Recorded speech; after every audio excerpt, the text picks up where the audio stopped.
Bonjour à tous. Dieu s'intéresse à ce qui sort de nous. Jésus l'a dit, nos actes bien sûr sont importants, mais nos actes ne sont que le prolongement de ce qu'il y a à l'intérieur de nous dans notre cœur.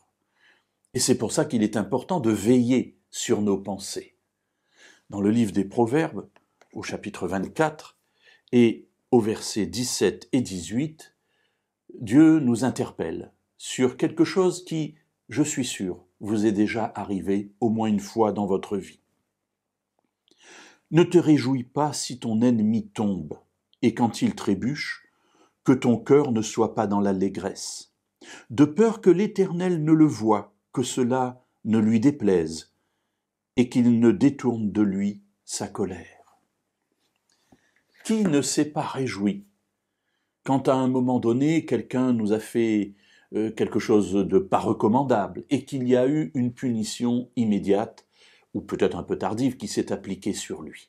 Et quelque part dans notre esprit de se dire « ouais, je suis content, c'est bien fait, il l'a mérité ».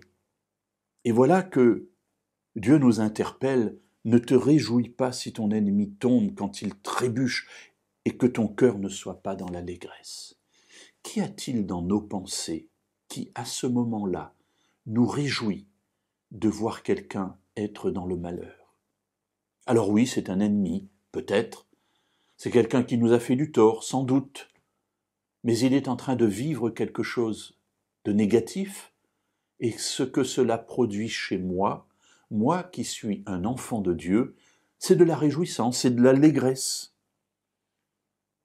Et le verset 18 nous pousse à réfléchir à cela. De peur que l'Éternel ne le voie, que cela ne lui déplaise. Oui, je crois que cela déplaît profondément à Dieu, lorsque je me réjouis du malheur qui arrive, même à un ennemi.